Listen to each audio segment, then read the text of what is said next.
आप सुन रहे हैं विविध भारती राष्ट्रीय सेवा, देश की सुरीली धड़कन। थोड़ी ही देर में कार्यक्रम होगा सखी सहेली।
सखी सहेली। सखी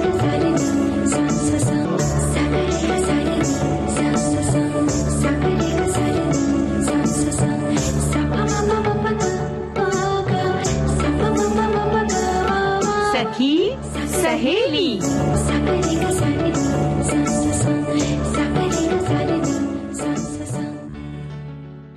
सखी सहेली कार्यक्रम सुनने वाली सभी सखियों और सखाओं को मंदाकिनी जोशी और दीपा माहेश्वरी का नमस्कार। कैसी हो दीपा? बिल्कुल अच्छे हैं। और ये फिरोजी कलर में बहुत सुंदर लग रही हैं आप। अच्छा, मैं मुझे लग रहा है कि आज आप कहीं अपनी तारीफ तो नहीं कर रही थी कि मैं फिरोजी कलर में बहुत ही खूबसूरत लग रही हूँ? क्योंकि आप भी लगभग वैसा ही रंग पहन के आई हैं। हाँ, शायद सुनना चाह रहे होंगे प्रशंसा। यानी मुझे आपकी प्रशंसा करनी पड़ेगी? नहीं, ऐसी कोई बात नहीं है। प्यार और अपनापन होगा तो वो खुद ब खुद हो जाएगी। लेकिन मुझे तो आप हमेशा से अच्छी ही लगती हैं। खिलखिलाती भी आती हैं, हंसती भी आती हैं, चहचहाती भी आती हैं और चहचहाती भी चली जाती हैं, है ना? तो ऐसे इंसान को सभी लोग पसंद भी करते हैं, जो बात बात पर बिगड़ता है, बात बात पर झगड़ता है, लड़ता है, बुरा बोलता है, किसी की बुराई करता है, किसी का अपमान करता है, तो वो उनसे लोग कहाँ जुड़ पाते हैं, दूर रहते हैं। लेकिन जो लोग खिलखिलाते हैं, सब दुखों को एक तरफ करके भी अपने चेहरे पर मुस्कान लेकर दूसरों को खुश रखते हैं, उन लोगों के सभी जो है कायल होते हैं। तो आप भी उन्हीं में से एक हैं। और आप भी तो उनमें से हैं जो तुरंत किसी से भी मिलकर उन्हें अपना बना लेते हैं। क्या बात है! यानी मैंने आपकी तारीफ करी तो आपने भी मेरी तारीफ कर दी। ऐसा नहीं है, ये बात सच बता रही हूँ। आप चाहे तो और सवाल कर लीजिए, हम उसका भी जवाब दे दें। हाँ, ये बताइए पहले कि आज के विषय क्या क्या है। अच्छा, चलिए पहले बताते हैं। आज हम प्यार और अपनेपन पे तो बात करेंगे कि प्यार और अपनापन कैसे परिवार को जोड़े रखता है। बहुत सारे संदेश आए हैं, बहुत अच्छा लग रहा है। अरे बहुत प्यारा विषय है भाई जी। बहुत सारे संदेश साझा करें, वो हम बताते चलते जाएंगे। और क्योंकि आज बुधवार है तो कटहल का व्यंजन भी हमें पता लगाना है। कटहल की सब्जी मुझे बहुत पसंद है। हाँ, तो एक दो आए हैं व्यंजन विधि, तो हम वो सब अपने सभी दोस्तों के साथ शेयर करेंगे जी। और आज बुधवार है, इसलिए जरा याद करो कुर्बानी में हम याद करेंगे पंडित राम प्रसाद बिस्मिल साहब को। जी बिल्कुल। और आज है खेल का अंतर्राष्ट्रीय दिवस। अरे वाह, बहुत बड़ा दिन है और खिलाड़ियों के लिए तो खास तौर से। और खेल की महत्ता पर बातचीत होनी चाहिए कि भाई खेल का हमारे जीवन में क्या महत्व है। तो हमारे श्रोता ये बताएं कि खेल का जीवन में क्या महत्व है, और खेल का अंतर्राष्ट्रीय दिवस जब हम मना रहे हैं तो क्या वो अपने बच्चों को खेल की दुनिया में ले जाते हैं, या उनके बच्चे चाहते हैं स्पोर्ट्स लाइफ को जीना, तो इसके बारे में वो अपने विचार हम तक पहुंचा सकते हैं। बिल्कुल, बहुत जरूरी जरूरी है कि शैक्षणिक गतिविधि के साथ में अगर आप खेल को भी उतने ही महत्व देते हैं तो क्या आप अपने बच्चों को बोलते हैं नहीं तुम अच्छे से खेलो और खेल के लिए स्टेट लेवल डिस्ट्रिक्ट लेवल पर आगे बढ़ो, इस तरह के कोई प्रोत्साहन बच्चों को मिलता है या नहीं? ये बिल्कुल ये जरूरी है, क्योंकि वो कहावत अब थोड़ा सा कम हो गई है कि खेलोगे कूदोगे तो हो जाओगे खराब। ऐसा नहीं रहा अब, है ना। खेलने कूदने वाला जो बंदा है वो इतना बड़ा खिलाड़ी बन जाता है। इतनी लड़कियां इतनी बच्चियां आगे पहुंच गई हैं कि वो अपने माता पिता और अपने देश का नाम रोशन करने लग गई हैं।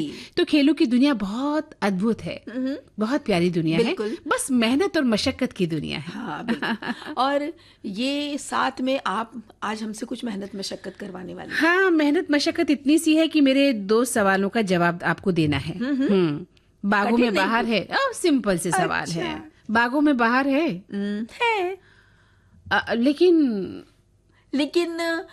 कुछ ना आज मौसम बिगड़ा बिगड़ा सा भी लग रहा है। हाँ, मुझे लगा मैंने आपने प्रश्न कर तो लिया है, लेकिन कुछ जगहों पर बहुत गर्मी भी है। बहुत गर्मी हो रही है, लेकिन तो यहाँ थोड़ा सा ठीक है, लेकिन अभी देश में बहुत सारे हिस्सों में अभी तो बहुत गर्मी है। हाँ, तो कलियों पे निखार है।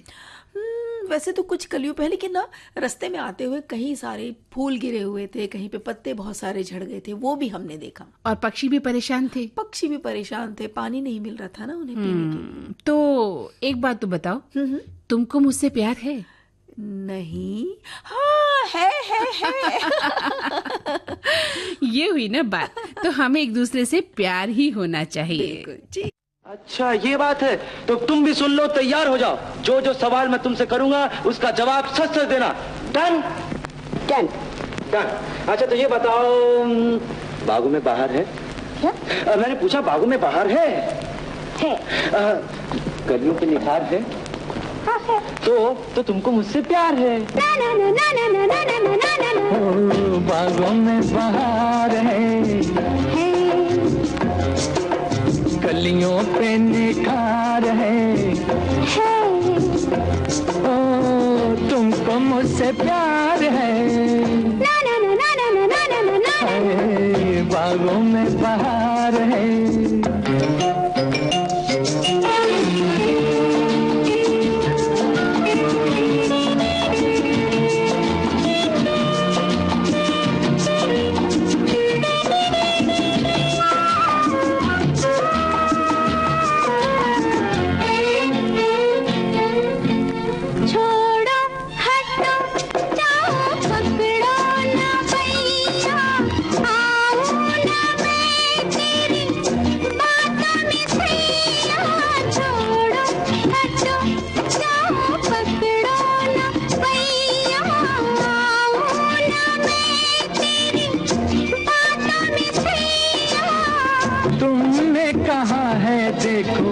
देखो मुझे सैया, बोलो तुमको इकरार है? हाँ है। फिर भी इनकार है? हाँ है। ओ, तुमको मुझसे प्यार है? ना ना ना ना ना ना ना ना ना ना। बागों में बाहर है।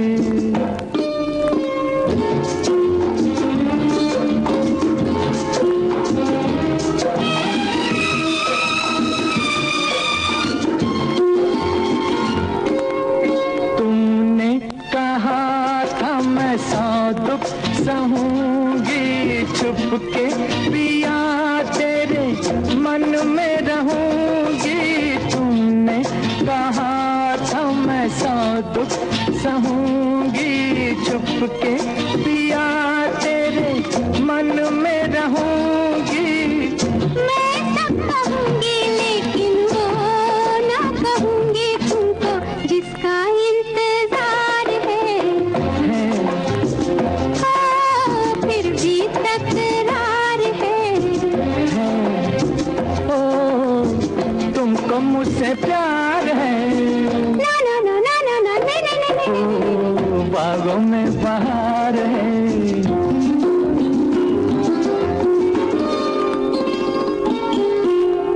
अच्छा चलो छेड़ो आगे कहानी, होती है क्या बोलो प्यार की निशानी। अच्छा चलो छेड़ो आगे कहानी, होती है क्या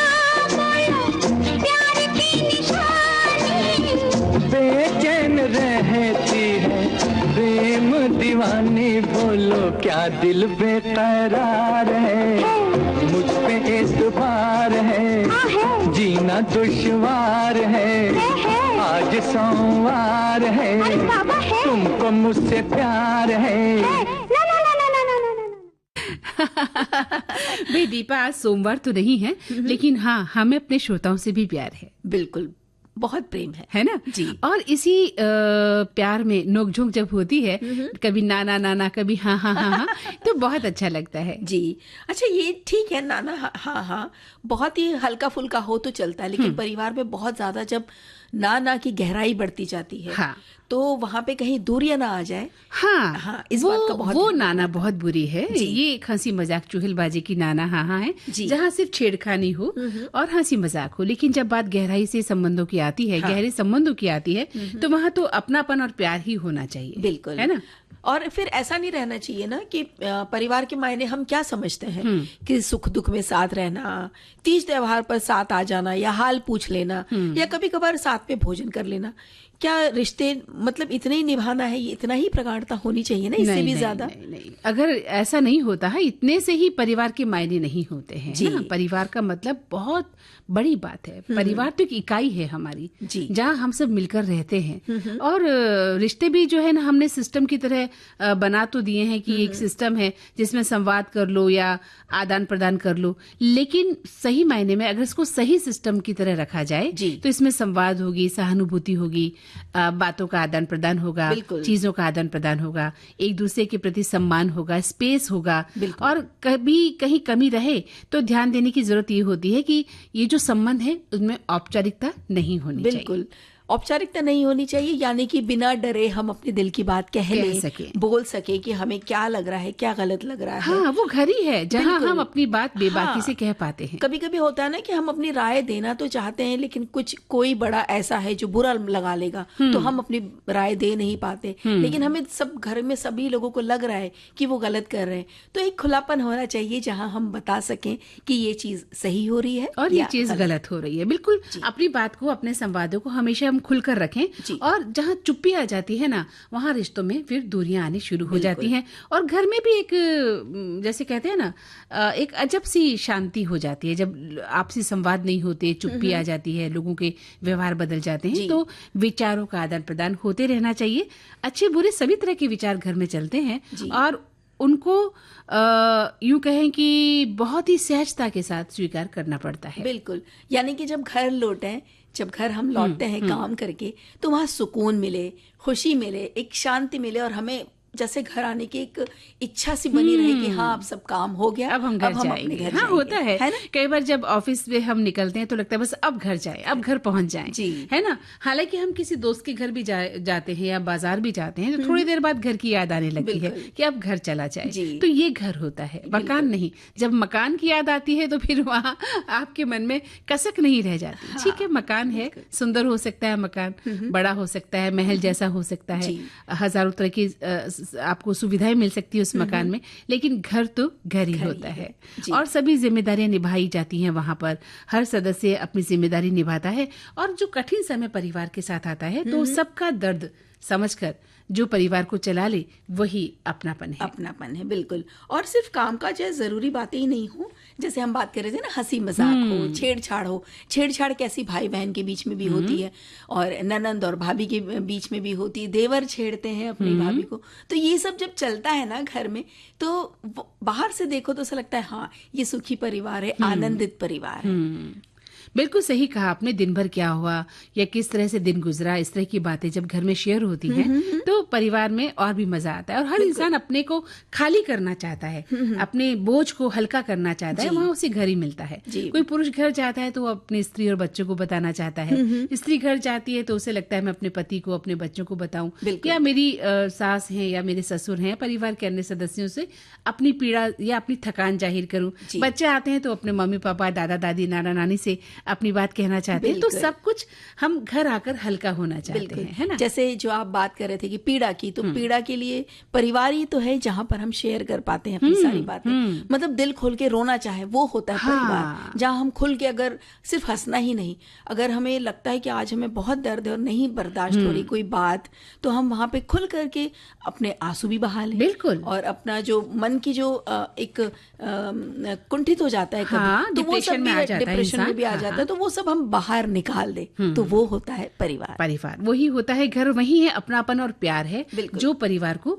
जोड़े रखता है। और परिवार का छोटे से छोटा प्राणी और परिवार का बुजुर्ग प्राणी सब मिलकर जब रहते हैं, एक दूसरे का सम्मान करते हैं, एक दूसरे के विचारों को समझते हैं, सराहते हैं, एक दूसरे की तकलीफों को समझने का प्रयास करते हैं, तब जाकर एक परिवार जुड़ता है और वहां पर अपनापन और प्यार पनपता है। बिल्कुल। वरना तो औपचारिक रिश्ते तो हर जगह हैं। बिल्कुल। आप घर से बाहर निकलते हैं, वहां पर भी औपचारिक रिश्ते होते हैं, लेकिन देखिए हमारी सखी सहेली की जो ये दुनिया है कितनी प्यारी है। हमारा ही घर ही तो है ये घर जहाँ हम है, सभी जी हाँ। सखियां और सखा मिलकर एक दूसरे से बात करते हैं, अपने विचार व्यक्त करते हैं। और एक ऐसी कड़ी से जुड़े हुए जो दिखती तो नहीं है लेकिन है जरूर। है, बिल्कुल। तो चलिए इसी कड़ी को हम और बनाते हैं मजबूत। चलिए।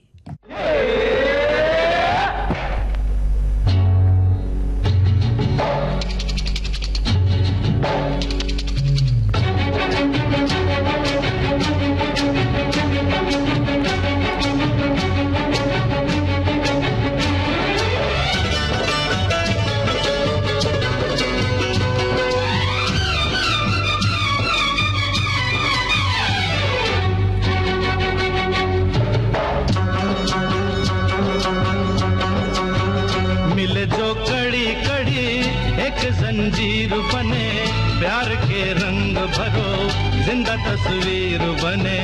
मिले जो कड़ी कड़ी एक जंजीर बने, प्यार के रंग भरो जिंदा तस्वीर बने। हम सफर बन के चलो तो सुहाना है सफर, जो अकेला ही रहे उसे ना मिले डगर। हाँ, मिले जो कड़ी कड़ी एक जंजीर बने, प्यार के रंग भरो जिंदा तस्वीर बने।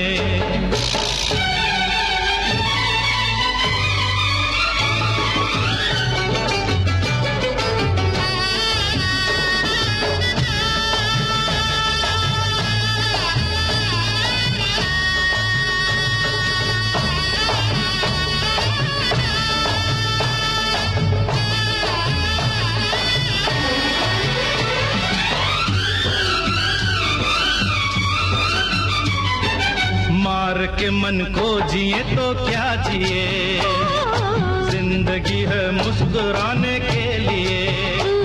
अरे मार के मन को जिए तो क्या जिए, जिंदगी है मुस्कुराने के लिए।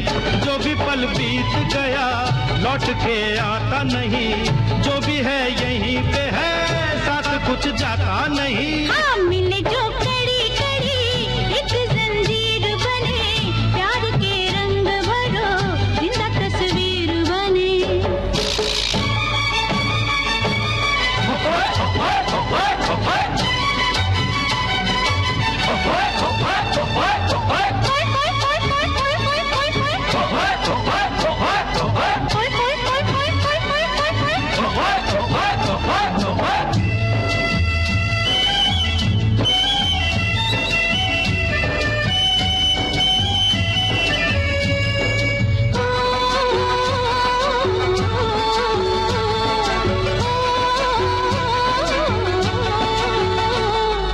चाहे और कुछ न मुझे यार दे, यार तुझे भर के मुझे प्यार दे।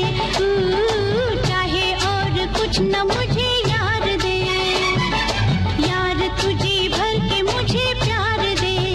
बड़ी मुश्किल से भला यार मिलता है यहाँ, कोई हम राज न हो तो है सुना ये जहाँ।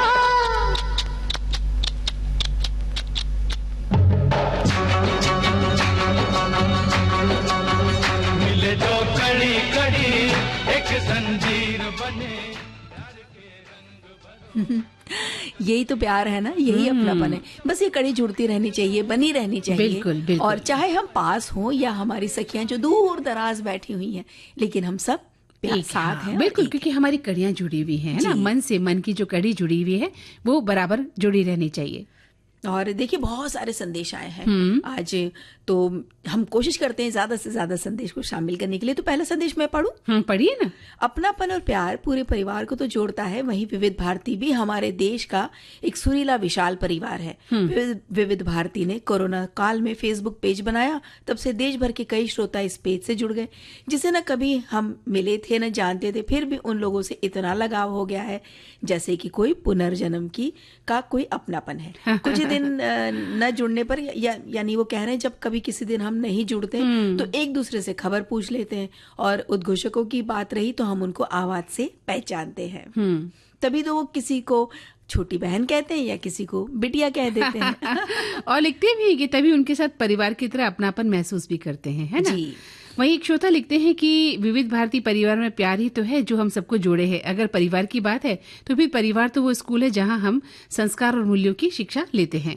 हर मुश्किल घड़ी में परिवार ही हमारी ढाल बनता है। परिवार की ममता में वो मिठास है जो किसी और रिश्ते में नहीं होती। जहां परिवार होता है वहां प्रेम और स्नेह का वास होता है। जी, अपनापन और प्यार परिवार को जोड़ते हैं, ये सब संयुक्त परिवार में देखने को मिलता है। हमारा संयुक्त परिवार है, 27 साल हो गए हैं। जब हम इस परिवार में विवाह करके आए थे तब 14 सदस्य थे। अब सभी बच्चे पढ़ने और नौकरी के लिए बाहर चले गए हैं, पर अब भी हम सब जो माता पिता हैं बच्चों के, उस हम सब मिलजुल कर रहते हैं। क्या बात है। अपनापन और प्यार से बना ये घर अभी भी वैसा ही है जैसे 27 साल पहले था। अपनापन और प्यार अपनों को ही नहीं दूसरों को भी अपना बनाने में कारगर होता है। कितनी बड़ी बात कह दी ना, कि यानी संयुक्त परिवार में रहते हैं और लंबे समय से ये एक परिवार को बनाए रखे। बच्चे चले गए लेकिन सब बुजुर्ग इकट्ठा होकर रहते होंगे। कितना अच्छा परिवार होगा। ये तो सच्ची हमारे लिए एक उदाहरण बन गई है। बिल्कुल बिल्कुल बिल्कुल हमारे लिए उदाहरण बन गई। मेरी एक सहेली है, उनके भी यही हालत है। उनके परिवार के सब सदस्य उस शहर में सबसे प्रचलित परिवार है वो, क्योंकि परिवार जुड़ता गया, बढ़ता गया, लेकिन परिवार से कोई अलग नहीं हुआ, सब मिलकर रहते हैं। कितनी सुंदर। हाँ, बहुत अच्छा लगता है। उस परिवार में कभी जाना होता है तो ऐसा लगता है कि यहाँ से बाहर ही नहीं निकला जाए। इतने लोग मिल जाते हैं, बच्चों से लेकर बुजुर्ग तक, आप चाहें जिनके साथ बैठकर बात करें। तो ये तो परिवार होता ही है। वहीं एक श्रोता लिखते हैं कि रिश्तों में अपनापन और प्यार एक परिवार को जोड़ने वाले सबसे महत्वपूर्ण धागे हैं। ये सिर्फ खून के रिश्तों तक ही सीमित नहीं होते, बल्कि दोस्ती, समुदाय और किसी भी ऐसे समूह से भी पनपते हैं जहां लोग एक दूसरे से भावनात्मक रूप से जुड़े होते हैं। अपनापन और प्यार एक परिवार की आत्मा है।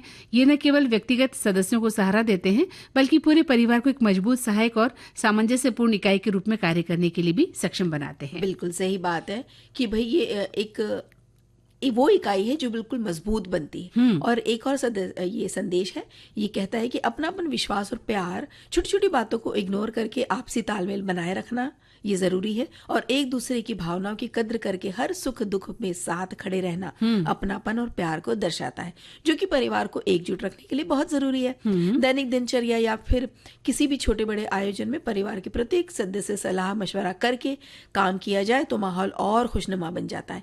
एक परिवार में अपनापन, प्यार और विश्वास बनाए रखने के लिए ये सबसे सरल माध्यम है। बिल्कुल सही कहा कि सबसे सलाह ले लेनी चाहिए, फिर वो चाहे बड़े से बड़ा सदस्य हो या छोटे से छोटा सदस्य हो।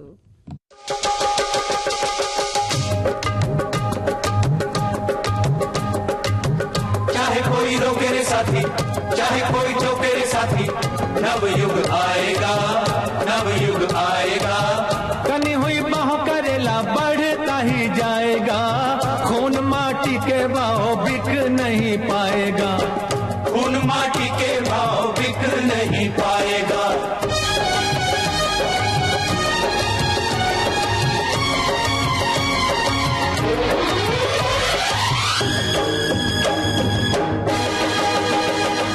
धूम मचे धूम आज की वेला, भोर हुए तक जागे जवानी।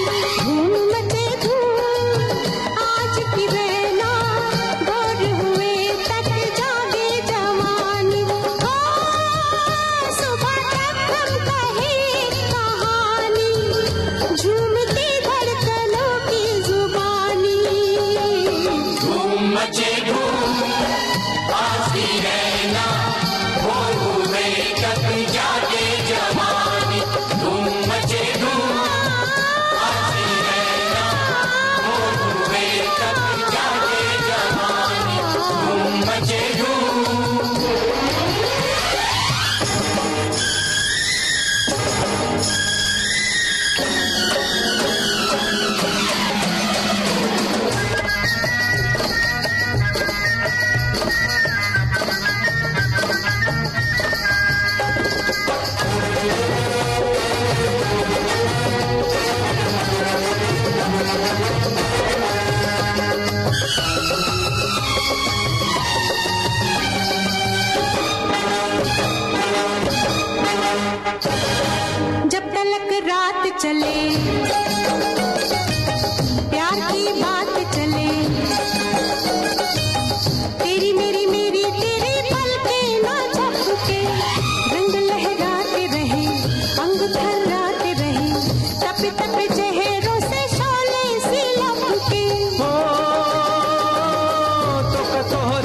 कसम तोड़ मत और जुलम हमका दई दे अंगूठी निशानी तोरी होगी बड़ी मेहरबानी क्या समझता है हमको रे प्राणी हमरा काटा तो मांगे ना पानी धूम मचे धूम आज की रहना भोर हुए तक जागे जवानी धूम मचे धूम आज की रहना भोर हुए तक जागे जवानी धूम मचे धूम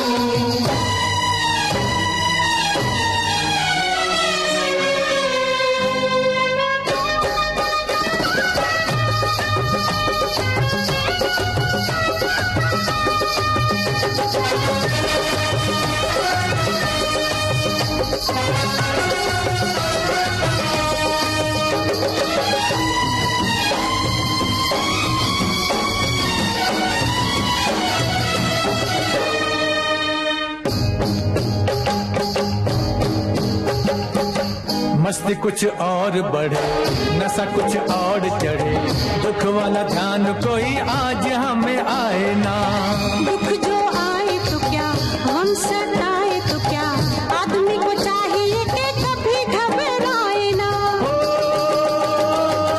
टूटने वाला है दम खाए जाता है ये गम बने दुल्हन मेरी बिटिया रानी उम्र घर में पड़े ना बितानी हर मुसीबत है आनी ते जानी है ये अपने गुरु जी दीवानी धूम मचे धूम आज की रहना भोर हुए तक जागे जवानी धूम मचे धूम आज की रहना भोर हुए तक जागे जवानी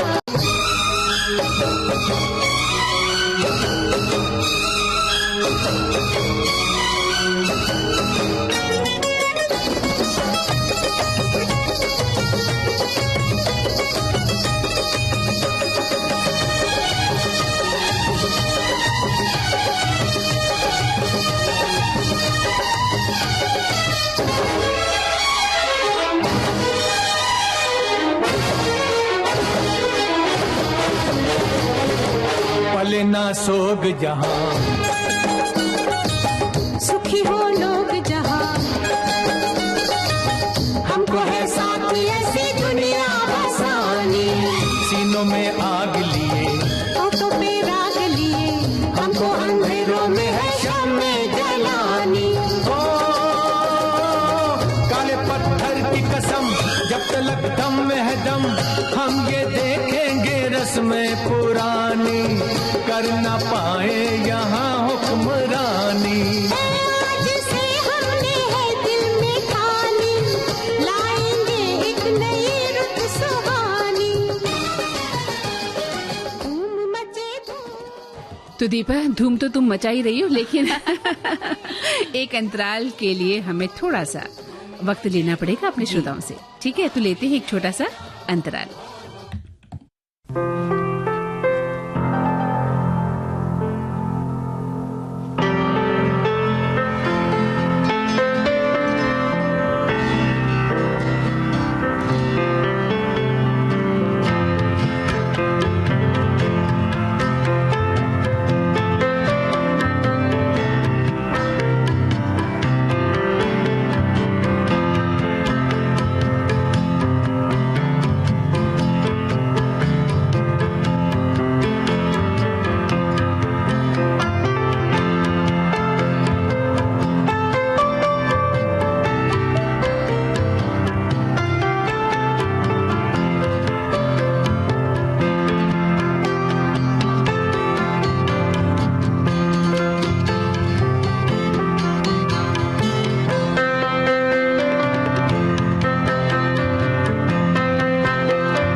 देशवासियों को नमस्कार, प्रणाम, आदाब, सलाम, सत श्री अकाल।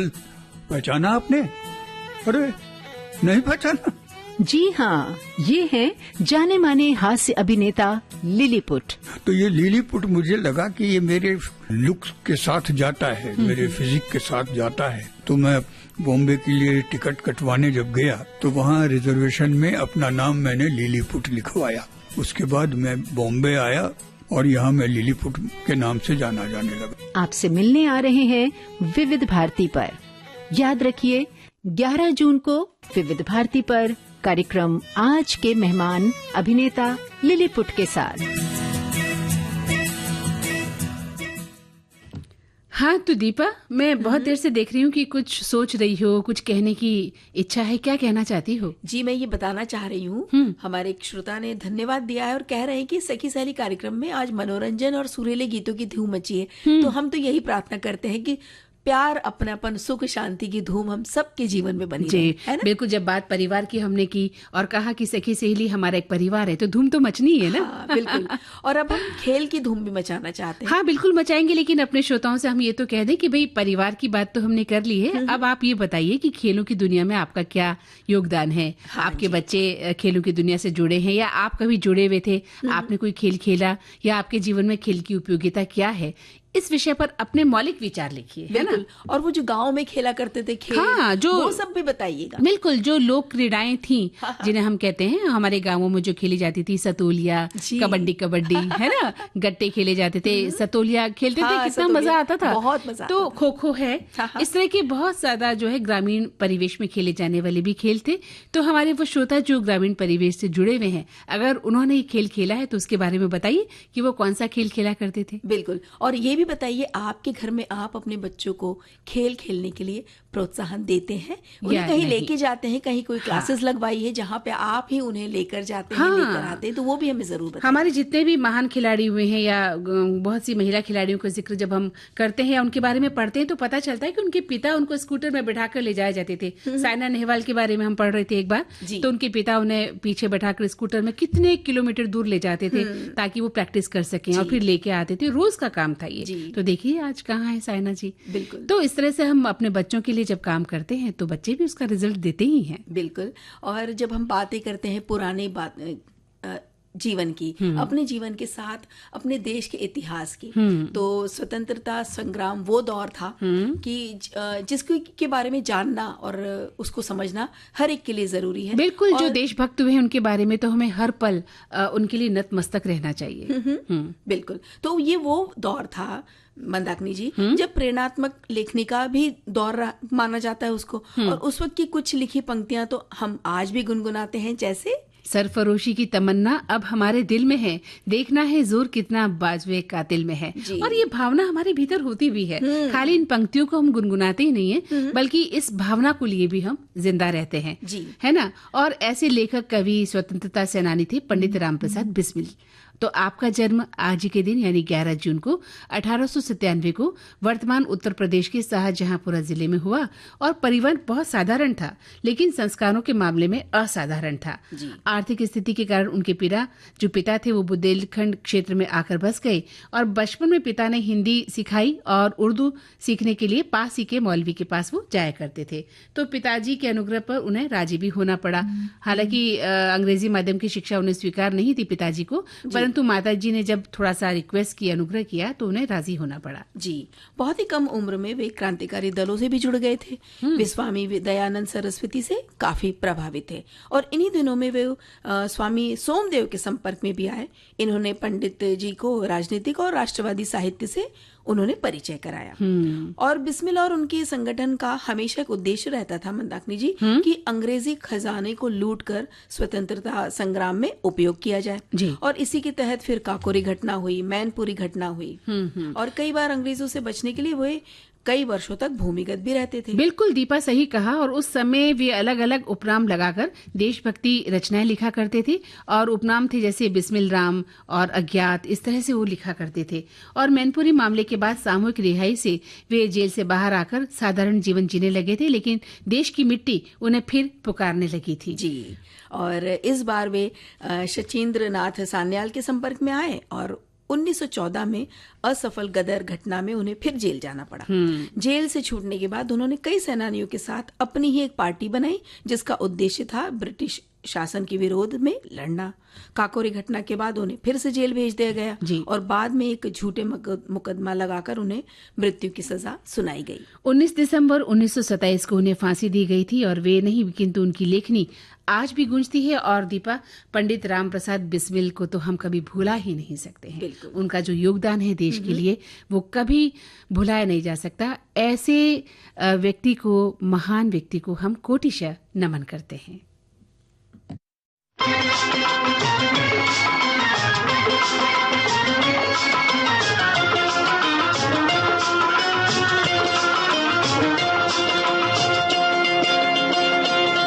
मेरा रंग दे बसंती चोला, मेरा रंग दे, ओ मेरा रंग दे बसंती चोला, ओए रंग दे बसंती चोला, माए रंग दे बसंती चोला, ओ मेरा रंग दे बसंती चोला, मेरा रंग दे, ओ मेरा रंग दे बसंती चोला, ओए रंग दे बसंती चोला, माए रंग दे बसंती चोला।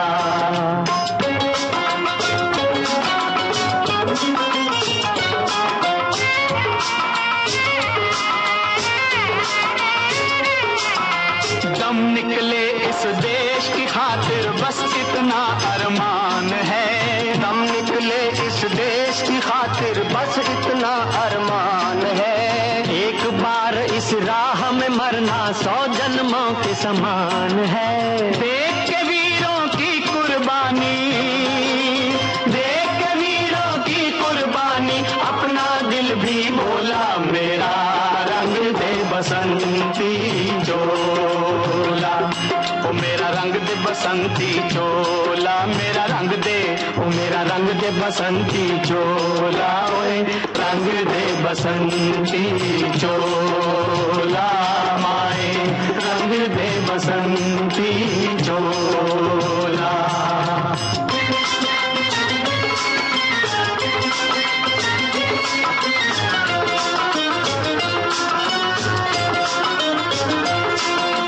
जिस चोले को पहन शिवाजी खेले अपनी जान पे, जिस चोले को पहन शिवाजी खेले अपनी जान पे, जिसे पहन झांसी की रानी मिट गई अपनी आन पे, आज उसी को पहन के निकला, पहन के निकला, आज उसी को पहन के निकला हम मस्तों का टोला, मेरा रंग दे बसंती चोला, ओ मेरा रंग दे बसंती चोला, मेरा रंग दे, ओ मेरा रंग दे बसंती चोला, ओए रंग दे बसंती चोला, माए रंग दे बसंती चोला, ओ मेरा रंग दे बसंती चोला, मेरा रंग दे, ओ मेरा रंग दे बसंती चोला, ओए रंग दे बसंती चोला, माए रंग दे बसंती चोला। देशवासियों को नमस्कार, प्रणाम, आदाब, सलाम, सत श्री अकाल। पहचाना आपने? अरे नहीं पहचाना? जी हाँ, ये है जाने माने हास्य अभिनेता लिलीपुट। तो ये लिलीपुट मुझे लगा कि ये मेरे लुक्स के साथ जाता है, मेरे फिजिक के साथ जाता है। तो मैं बॉम्बे के लिए टिकट कटवाने जब गया तो वहाँ रिजर्वेशन में अपना नाम मैंने लिलीपुट लिखवाया। उसके बाद मैं बॉम्बे आया और यहाँ मैं लिलीपुट के नाम से जाना जाने लगा। आपसे मिलने आ रहे हैं विविध भारती पर। याद रखिए 11 जून को विविध भारती पर कार्यक्रम आज के मेहमान अभिनेता लिलीपुट के साथ।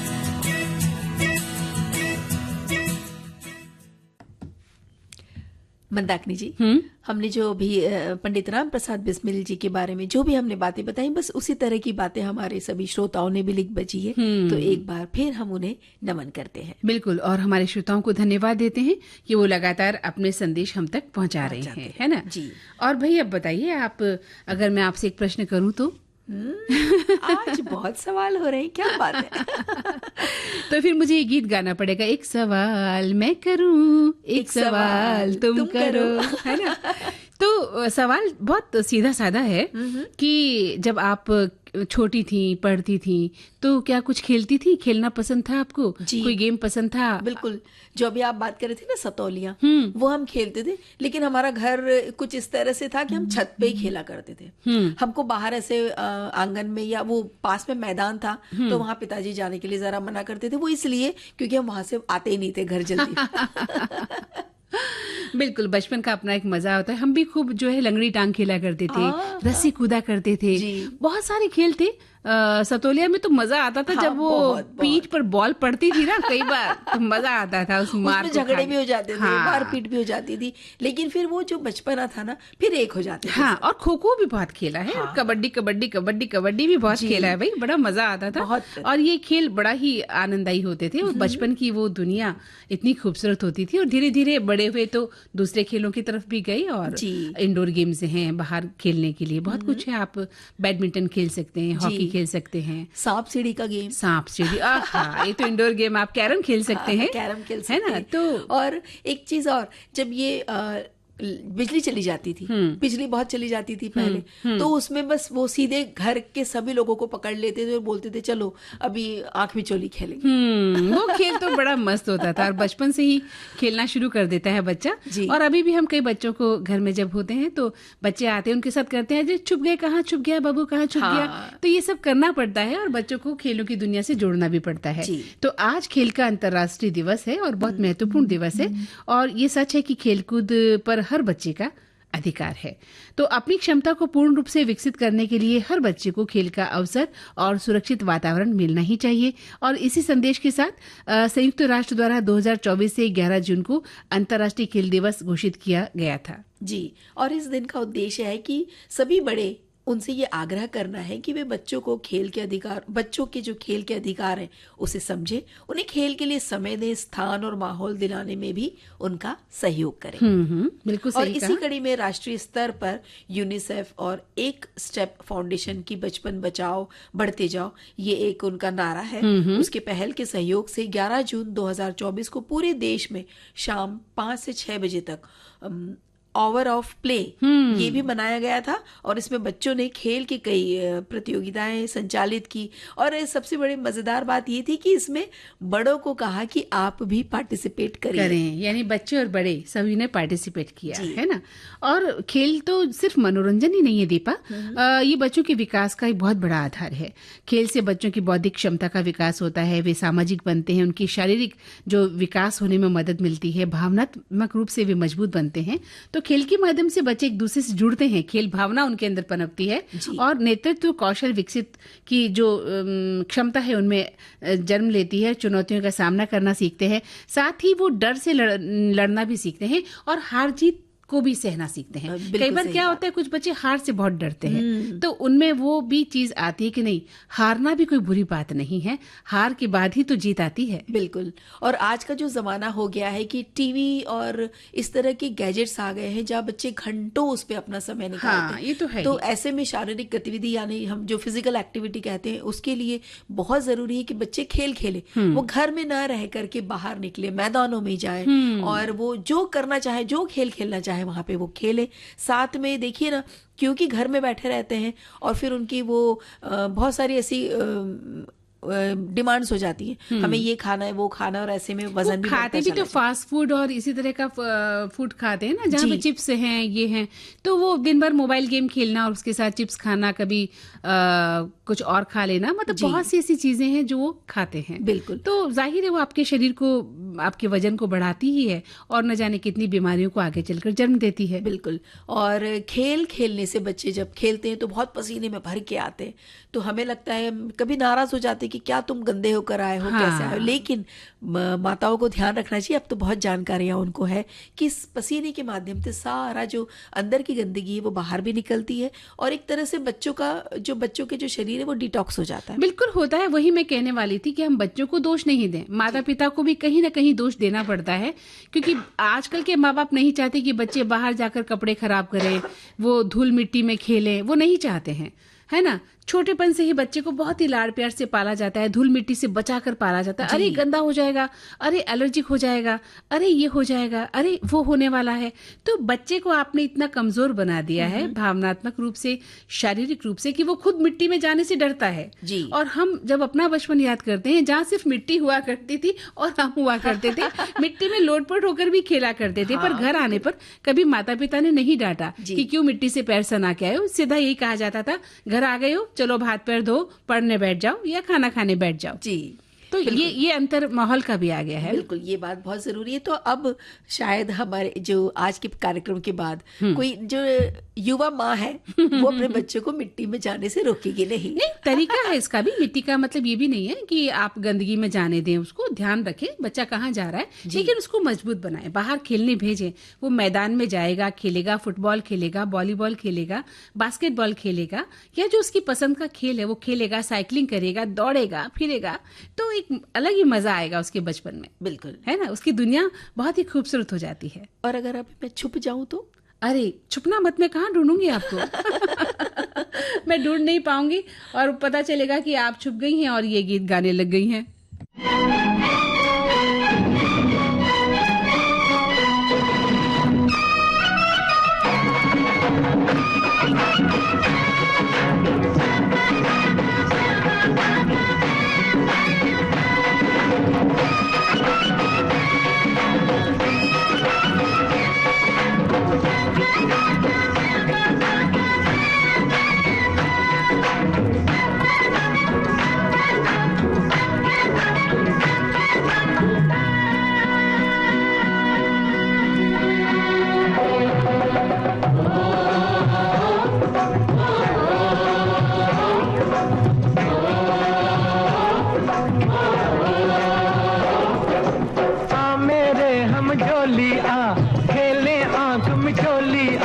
गलियों में, चौबारों में, बागों में, पहाड़ों में हो, ओ मैं ढूंढूं तू छुप जा।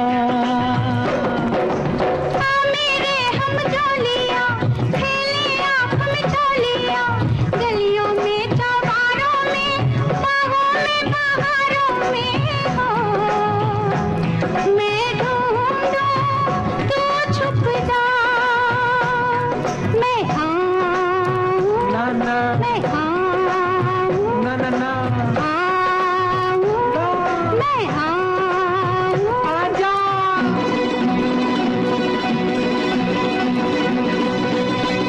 पीपल के ऊपर जा बैठा चुप से मेरा साथी, थक से लेकिन धड़क गया दिल, गिर गई हाथ से लाठी, वो पकड़ा गया, पकड़ा गया।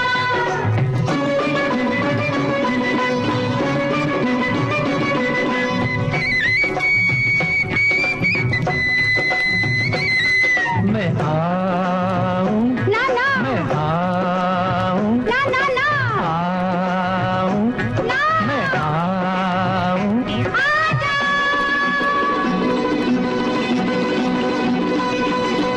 पनघट के पीछे जा बैठी छुप के मेरी सजनिया, छन से लेकिन अनजाने में छनक गई पैजनिया, ओ पकड़ी गई, ओ पकड़ी गई। हम जोलियां खेले आँख में चोलियां, गलियों में, चौबारों में, बागों में, पहाड़ों में हो, मैं ढूंढूं तू छुप जा।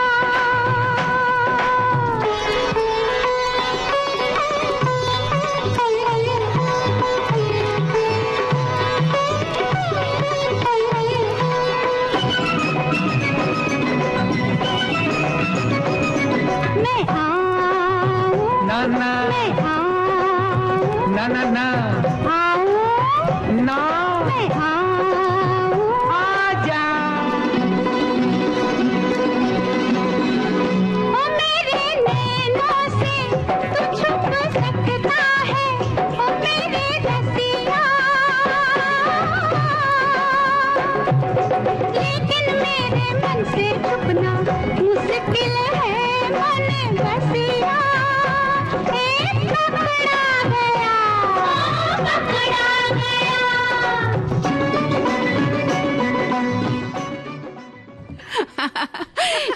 पकड़ी गई। पकड़ लिया आपने, हाँ।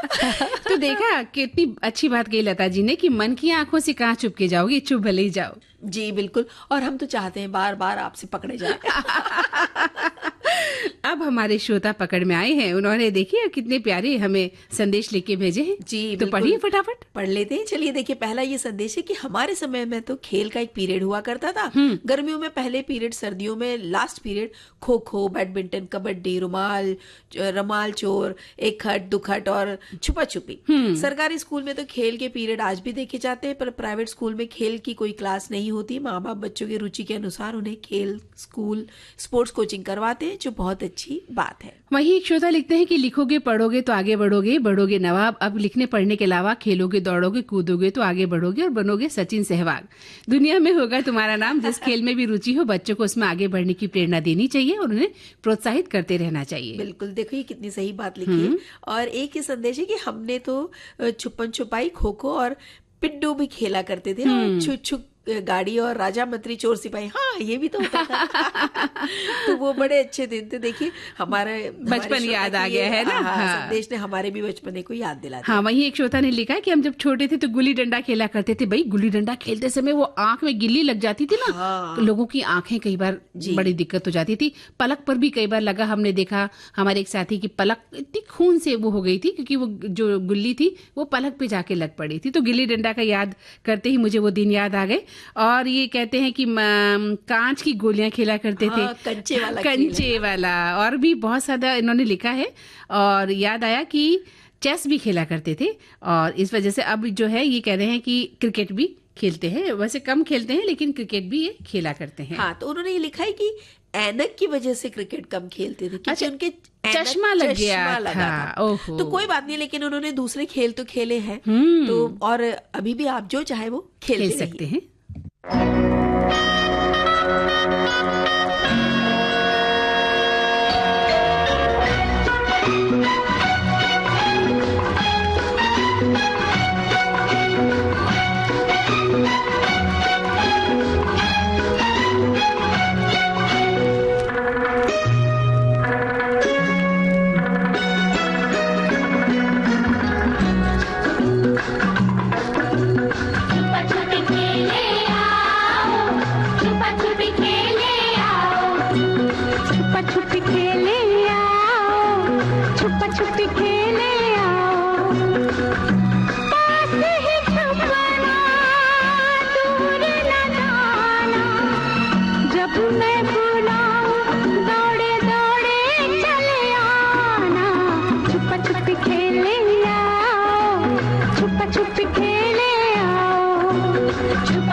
तो भाई दीपा, ये पकड़म पकड़ाई तो हो गया है खेल अब हमारा पूरा।